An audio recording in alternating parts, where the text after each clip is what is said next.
Hello, I'm John Grom, and welcome to our 146th Right and Left Discussion Forum. We hold our televised discussions twice monthly to demonstrate the value of civil, productive, open-minded political dialogue. Today, our panel will discuss the state of modern education and its contribution toward the future leaders of our country. Today's panel, beginning on my left, is Bryan Laubaugh, President of R&B Financial Services. On his left is Joe Gaines, retired teacher from Wadsworth High and current member of the faculty of the University of Akron.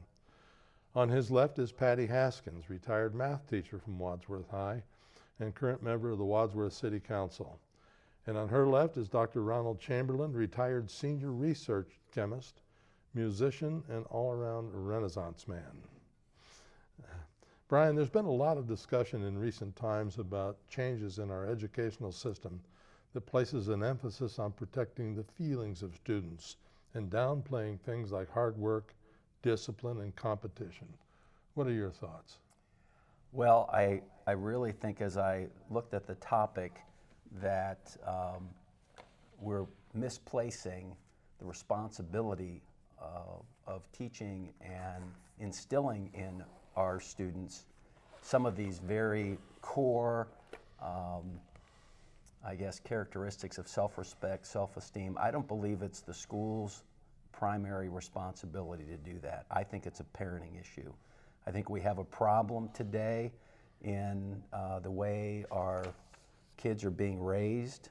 You see it, it's blatant. We're crippling a whole generation of young people because mom and dad are doing everything for them. I just finished listening to a book called David and Goliath by the author Malcolm Gladwell. And let me just throw out a couple questions. All these people have something in common. Albert Einstein, Walt Disney, Richard Branson, Whoopi Goldberg, Tom Cruise, Steven Spielberg. Let's see, who else was there? Henry Winkler, who played the Fonz. Do you know what they all had in common? They hate Trump. No. No? They're all dyslexic. Wow. And in his book, he talks about the effort and grit that these people had to develop to overcome their dyslexia. Nelson Rockefeller was also dyslexic. There's a whole list of people. Richard Branson and Tom Nealman. Richard Branson started Virgin Air. President Bush, the second Bush. Yeah. So what I believe has happened is in the parenting effort to somehow make everything right for their kid, they've taken away the ability for that individual student to actually succeed in an environment like a school. Because when I went to college, and maybe when you went to college, did your mom or dad call you in the morning to wake you up? If you had a problem, did they go to the professor for you? Did they do your homework for you? Were they constantly, at your beck and call? No. You learned that you were responsible, and part of learning was failure. You failed. And let me challenge you on this. I would suspect that 50 years ago there were some parents that were doing that, and that now there are a lot who aren't. I don't know what kind of numbers may fit into that category. Well, I know we talk about them a lot. Well, I'll tell you that and social media has exacerbated this problem. I just read an article the other day in the Wall Street Journal, a family, their daughter was pretty much addicted to her phone. She wouldn't get up in the morning to go to school. I mean, it was terrible. It started when she was 14. And the parents basically turned themselves inside out trying to solve this problem when all they had to do was take the daggone phone away. But that wasn't part of the equation. They would just, you can't do that because what will her friends say? What will her status at school be? And to be honest with you, I really think that we need to go back and say, this is an issue that parents have to work with the schools. When I read these articles, the article that you provided of a mother complaining because the teacher wrote a letter or something and her son or daughter felt like they were somehow embarrassed or diminished in some way. Yeah.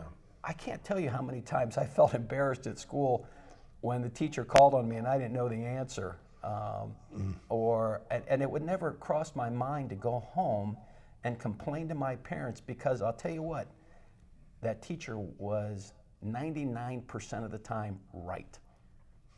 And you had to, and that, you know, you had to, boy, I'll tell you, the notion that you go home and say, the teacher doesn't like me, and to have my mom or dad call school, that was never going to happen. So I think we have misplaced, I know the schools do a lot already. We can't turn over this particular responsibility to the schools to create, you know, these safe environments, to teach self-esteem, all those types of things that need to happen in the family. So I know I've taken this in a little different direction, but I really don't believe that the schools are responsible for teaching kids self-esteem and grit. They're part of the equation, but it's not up to them, and we've just got to get away from shirking our responsibilities. I mean, it's so easy to say, well, the school, you know, failed my kid. No, you failed your kid. So that's where I'd like to sort of leave my opinion. Well, I just say, I could go on all day. I just want to say this: whenever one of my kids would come home and complain about a teacher to my wife would always say, "You're going to be facing difficult people all your life. Exactly. Get used to it." Yeah. Joe, you spent your life in the classroom, still are in the classroom. What are your thoughts? Well, I agree about the parents, and I've seen a lot of change over the years. Students, to me, right now, at the college level, are not as respectful, are not as motivated to work, and I challenge, you know, I think a lot of it is because of social media, but a lot of it's because of the way they were raised too. They don't have the role models that we did. You know, we had role models that I think in many cases, you know, failed. I mean, my parents came from the generation of the Depression, World War II. There was not a lot of success. They had a rough time, and I learned from that. And it meant a lot to me to, you know, my self-esteem grew because my failures, and I was able to succeed then. But I remember a teacher taking me to, my favorite teacher, English teacher in high school, took me to the guidance counselor. And he sat me down my sophomore year, and he said, "You're not going to go to college." And I said, "Why?" He said, "Because you're not good enough." I said, "What do you mean?" He said, he showed me a paper that I had handed in to the English teacher. He said, "You're going to hand this in all the time like this?" He said, "Look at this." He said, "Look at the misspellings. Look at, you didn't put any time into it. You didn't put any work into it." He said, "The ideas are good.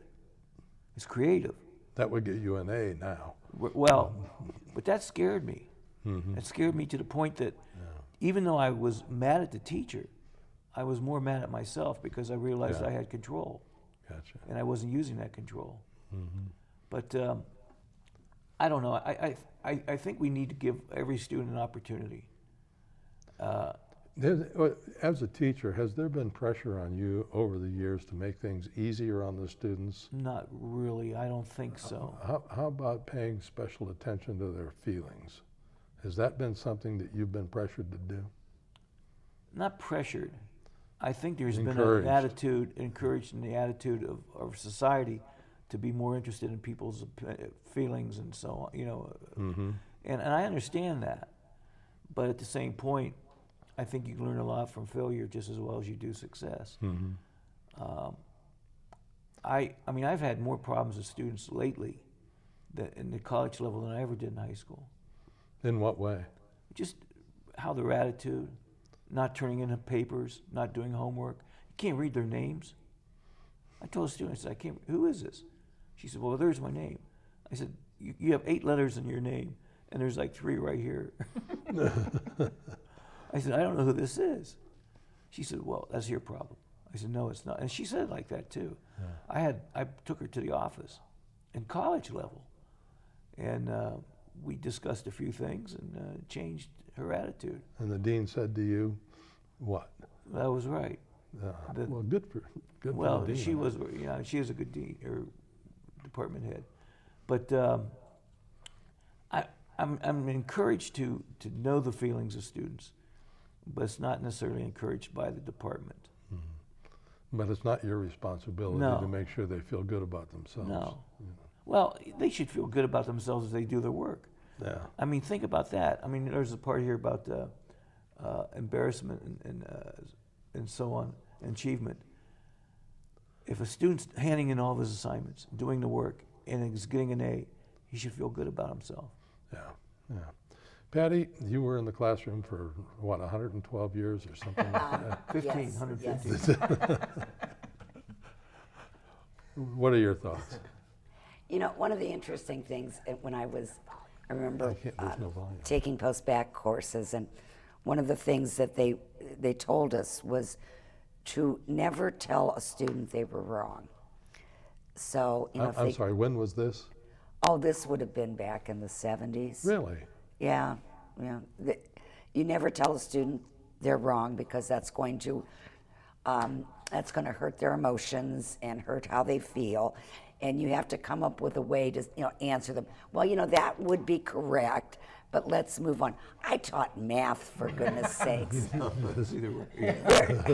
There's a right answer and there's a wrong answer.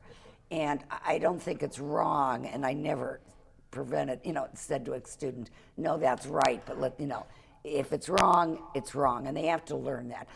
You know, there's a culture in our society where, you know, it's like the participation trophy type situation, that everyone has to feel good, nobody can win, nobody can lose.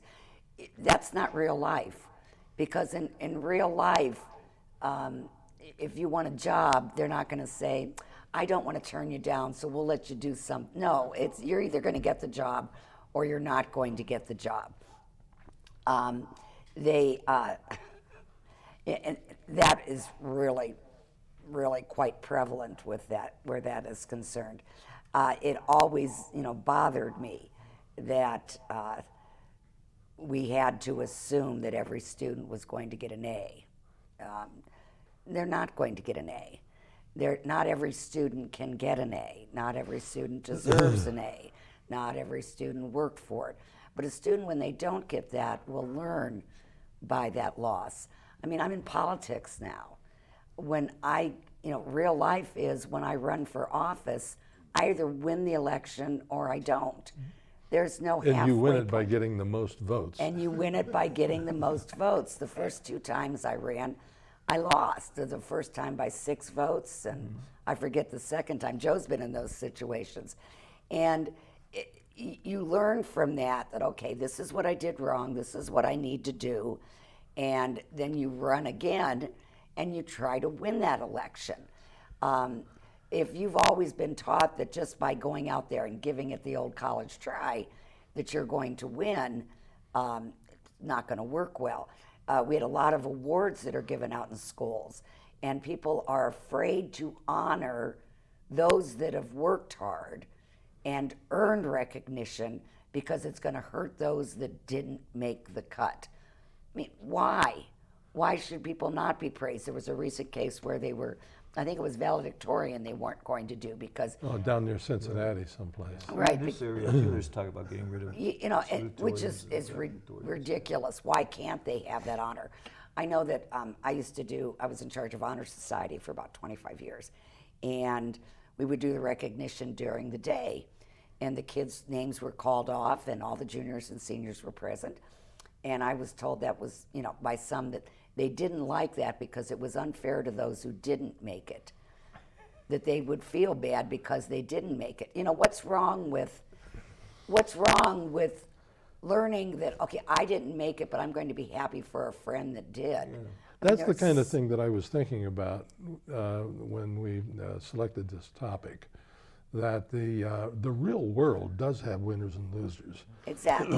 And sometimes you're going to get the job and sometimes you're not. Sometimes you're going to get fired. Sometimes you're going to get promoted, but that's the world. And sometimes winning is not always what you thought it was. I mean, I've had people in competition and speech and debate who never won a trophy, but they came out of it much better than they went in. Yeah. They felt like, you know, this one girl comes to my mind. She gave a speech at the end of her career, and it was one of the best speeches I ever heard. She never placed. She wasn't good enough to place, but she was good enough to learn, and it helped her to develop as a person. That's what it was for. That was important. I had a student, I still recall, that had not done anything all year senior and was just doing nothing, and I kept, I'm begging this kid, listen, if you don't do this work, you're going to fail the course. And he kept saying, I don't need it, I don't need the credit. It's the last week of school. He finds out he's failing another course, and now he needs this to graduate. And he came to me and wanted to know what he could do. He had family flying in from Asia to witness this high school graduation. Lord. And you talk about pressure. And I said to him, I'm sorry, you've had all of these chances. You can take the course in summer school. You can earn your way back, but I can't give you that grade. Now, was that the right thing to do? And I still feel awful about it. I really do. But I'm sure that it was the right thing to do. It's going to be okay, Patty. Yeah. But and then we have to teach discipline to kids too. Yes. That they learn things. So Ron, you spent most of your life in school and had 3 kids in school. What are your thoughts? Personally, I'd like a participation trophy for making it through another day some days. But it was a different era for me. I was a kid on the top end of the educational spectrum. Had pretty much straight A's in high school, valedictorian in my class. Did reasonably well in college. One semester was very tough. I had come back to school 3 weeks late because of a summer job, which had been approved by the department. I had, I had physical chemistry, second year German, advanced differential equations, and organic chemistry. I didn't do that well that semester, so I had to buckle down and do better the next time, and it wasn't a problem for me. Nobody said, oh, you poor fellow, you were late for school, we'll give you a little extra. It just wasn't done then. For my kids, sort of similar. I tried to go to bat for one kid when Art Baldwin bounced him from. He gave up playing his instrument. He didn't want to be in the marching band anymore. Art wouldn't let him be in the senior concert band and bounced him back. And we had a discussion about that, Art and I. And obviously, I had to yield to his disciplinary action. Mm-hmm. So I'm a little bit on the fence. It's interesting hearing you professional teachers talk about this because it was not in my wheelhouse particularly to hear this. John, do you remember sensitivity training? Yes. Well, I really bought into it at one time. Don't know. This was something in the 60s and early 70s. And we had a pastor and his wife at the time who did the workshops and were trying to give us the thing. And as I can recall it, probably imperfectly, that the idea was that you became sensitive to your own feelings and to those of others. And this made you, you can see that the sort of religious golden rule aspect to this, this would make you a better human being, better able to relate to your fellow and better able to respect what they were doing. So probably the only thing that Bryan said I agree with is that is responsibility of both school and parents. You get one check mark. Yeah, well, Bryan's my enemy on here, my friend in real life. So what can I tell you? That I think it is important for schools and for teachers to recognize the individuality of the student and to be a little more sensitive to that sometimes. Yeah. I read the article that you pointed out where the lady wrote a very scathing letter to the whole class about do the work or don't get the grade, or you can't ask for extra credit. You refer to that as scathing. Yes. Do the work or don't get the grade. Yeah. Well, in that case, the way she put it seems like tough love to me. The way she put it was tough love. Yeah. And that's maybe that would be good for a particular student on a one-to-one basis. Probably it's not, well, maybe she had a class of all slackers, I don't know. I don't know, it could be. Teaching seniors. Yeah. Joe knows this. As you say, talk about kids that quit. Yeah. Well, you have to be careful too. I mean, you don't want, I had a principal once when my student teaching took me aside and said, you don't need a 15-year-old friend. He said, these are not your friends. Now be friendly to them, understand them as much as you can, but you are not their friend. Yeah.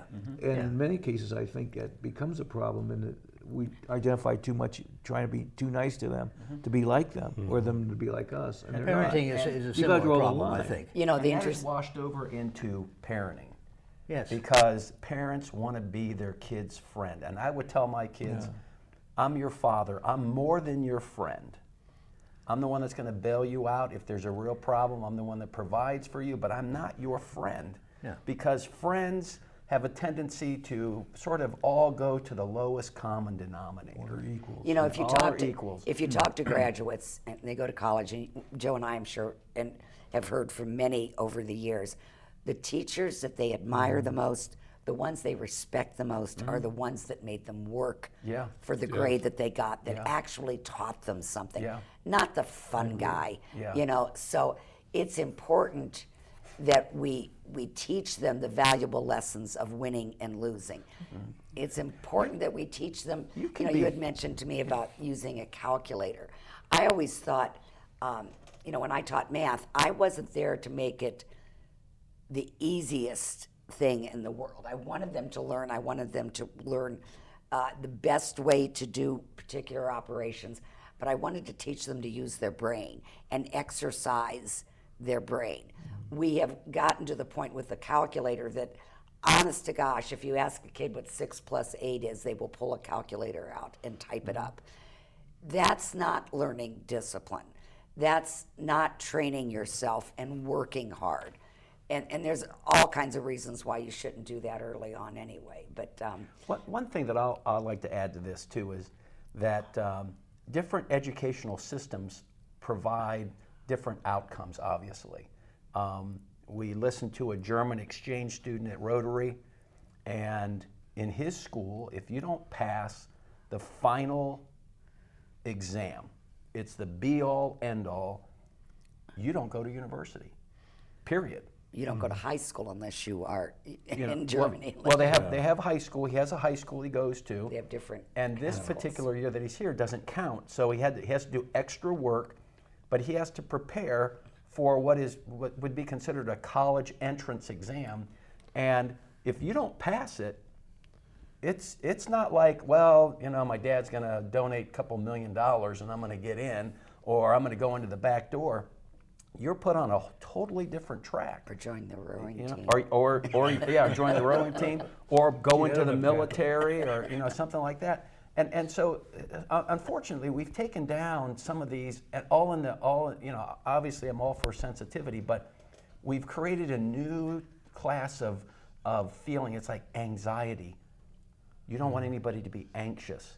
Well, there was plenty of times I felt anxious going into a test and having anxiety. Well, you should have, Bryan. Well, probably should have. Yeah, exactly.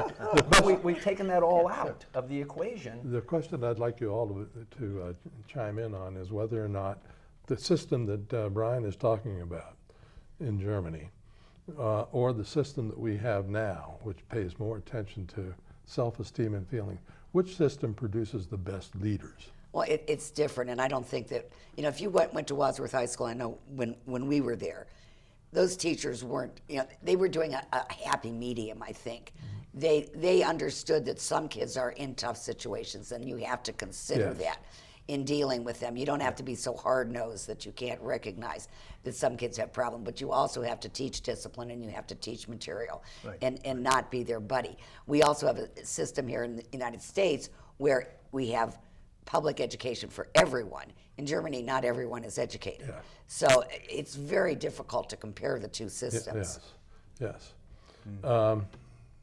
Leaders, where do the best leaders come from? Where they grew up? Right now, not from this country. Yeah. Leaders So I watched come from their own strengths. If you have Netflix, they have a program where they take you through the training of these Air Force para rescue guys, and they have a 7 or 8 week, it might even be maybe a 3-month indoctrination course where they start out with a class of like 65 people, and after everything's done, they're lucky to get 15 guys, and people are dropping out like flies. And a couple times during this, they take you through this whole experience. You can see the people that have had issues in their life that they had to overcome, whether it was the swimming or whether it was doing things that were very difficult. And the ones that sort of dropped out initially, they never were really tested. Their inner, desire was never built up to the point of saying, you know what, I can do this. And so out of those, some are leaders, they develop those particular skills. I think we're not doing a very good job. I'm not saying schools, I think parents aren't doing a good enough job. We always tell our kids when they were growing up, be the leader. Don't get sucked into a situation where you're following someone, because that usually ends up not working out well for you. We're all old enough to remember Fulton J. Sheen. Yes. Had a television program. Yes. Isn't it amazing that a bishop could stand there and talk and have a television program? Highly in prime rated time? television program, yes. He talked about a time after World War II where he attended a conference of bishops in Europe. And there were bishops from all over the world that were there. He said the bishops from the United States were talking about things like, well, the need to have a new gymnasium at this high school in their diocese and so forth. And that, and he was listening to the conversation. What he heard from the bishops that came from Europe, where the war had just ended and people had been starving and their homes bombed away and all that, they were talking about big things like world hunger and world peace and all of this. And he came up with what he called Sheen's Law. Sheen's Law is those who have truly suffered have universal interest. Those who haven't are parochial. And thank you very much. Ended right on time.